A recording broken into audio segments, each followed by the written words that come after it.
Diffraction of light basically ये अपने आप में एक फेनोमेनन होता है। किसी भी सोर्स से जब लाइट निकलता है, रिलीज होता है, तो वो क्या होता है, एपर्चर के कारण कॉर्नर से लाइट क्या हो जाएगा, बेंड हो जाएगा। कॉर्नर से लाइट क्या होता है, बेंड होता है, और आगे जाकर के क्या होता है, कॉन्टिन्यूसली स्प्रेड होता हुआ चला जाता है। इसको प्रैक्टिकली हम लोग कैसे समझेंगे, तो गाड़ी का जो हेडलाइट होता है, जैसे बाइक ड्राइव करते हो, कार ड्राइव करते हो, तो गाड़ी का जब आप हेडलाइट जलाते हो तो देखो वहां से जो रेज निकलता है वो क्या होगा, साइड से, कॉर्नर से बेंड होता हुआ नजर आएगा, और आगे जाकर के क्या होता है, स्प्रेड हो जाता है, फैल जाता है, आगे जाकर के उसका रेंज क्या हो जाता है, वाइड हो जाता है। आप सीसीटीवी कैमरा देखते हो, तो सीसीटीवी कैमरा भी बेसिकली इसी डायफ्रैक्शन फेनोमेनन पे क्या करता है, काम करता है। सीसीटीवी से भी जो रेज निकलता है वो आगे से, कॉर्नर से जाकर के क्या होता है, रेज बेंड हो जाता है, और आगे जाकर के उसका रेंज क्या हो जाता है, वाइड हो जाता है। तो जितना आप सीसीटीवी से दूर रहोगे, कैप्चरिंग में उतना ही ज्यादा आओगे, लेकिन जितना सीसीटीवी के पास रहोगे, आप उसके कैप्चरिंग में उतना ही नहीं आ पाओगे। तो इसलिए जितना भी चोर वगैरह जो होता है, चोरी करता है, वो सीसीटीवी से देखना सट करके क्या करेगा, सीसीटीवी को ऐसे घुमा देता है। अगर वो आगे से आएगा तो कैप्चर हो जाएगा। वो क्या होगा, साइड से आएगा, क्योंकि उसका रेंज आगे जाकर के वाइड होता है। वो साइड से बिल्कुल आएगा और कैमरा को घुमा देगा, और इजीली क्या करेगा, जो भी उसको काम करना है कर लेगा। तो ये डायफ्रैक्शन जो होता है बेसिकली दो टाइप के होते हैं। एक होता है फ्रेस्नेल्स डायफ्रैक्शन और दूसरा होता है फ्राउनहोफर्स। टाइप्स ऑफ डायफ्रैक्शन में ऑलरेडी हम बता रखे थे कि दो टाइप के डायफ्रैक्शन का पैटर्न होता है। एक होता है हमारे पास फ्रेस्नेल्स डायफ्रैक्शन और दूसरा होता है फ्राउनहोफर्स डायफ्रैक्शन। देखिए दोनों को आज हम बहुत अच्छे तरीके से आपको समझाने की कोशिश करेंगे। वीडियो के अंत तक जरूर बने रहेगा, डेफिनेटली आपको समझ में आ जाएगा। देखिए फ्रेस्नेल्स डायफ्रैक्शन क्या होता है और फ्राउनहोफर्स डायफ्रैक्शन क्या होता है। तो जो फ्रेस्नेल्स डायफ्रैक्शन का पैटर्न होता है बेसिकली इसके अंदर क्या होता है कि जो हमारा सोर्स होता है और जो स्क्रीन होता है वो दोनों बिल्कुल क्या होता है, पास होता है, क्लोज होता है। यहां पे लिखा है during this diffraction the source and screen are placed close to the aperture. यानी कि जो सोर्स होता है और स्क्रीन होता है वो एपर्चर के काफी क्लोज होता है।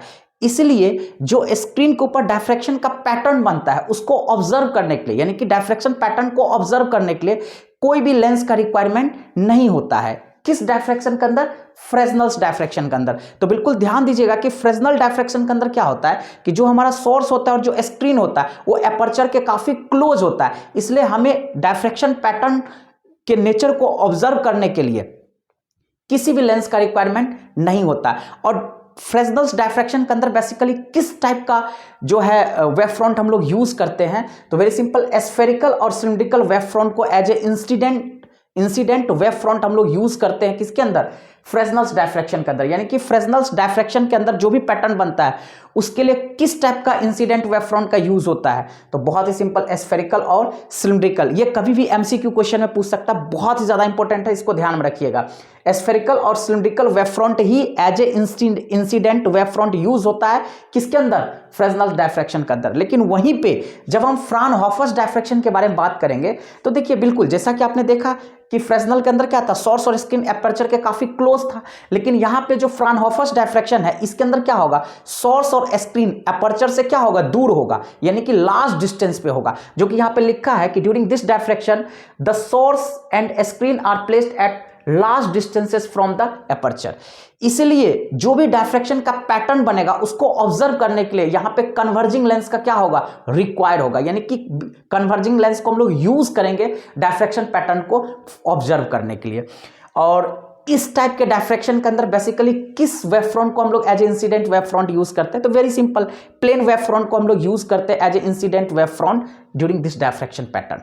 तो एक बार फिर से मैं रिपीट कर देता हूं, जो फ्राउनहोफर्स डायफ्रैक्शन होता है उसके अंदर जो सोर्स और स्क्रीन होता है वो एपर्चर से काफी लार्ज डिस्टेंस पे होता है। इसलिए जो भी डायफ्रैक्शन पैटर्न स्क्रीन के ऊपर बनता है उसको ऑब्जर्व करने के लिए कन्वर्जिंग लेंस का क्या होता है, रिक्वायरमेंट होता है। तो ऑलरेडी है, during this diffraction the source and screen are placed at large distances from the aperture, that's why converging lens is used to observe the diffraction pattern. और इस डायफ्रैक्शन पैटर्न के अंदर यानी कि फ्राउनहोफर्स डायफ्रैक्शन के अंदर हम लोग प्लेन वेव फ्रंट को as a incident wave front के रूप में यूज करते हैं। तो कहीं कोई दिक्कत नहीं, आपको सिंपल देखिए बस दो चीज को ध्यान में रखना है। जो फ्रेस्नेल डायफ्रैक्शन है उसके अंदर सोर्स और स्क्रीन एपर्चर के काफी क्लोज है, कोई लेंस का रिक्वायरमेंट नहीं है।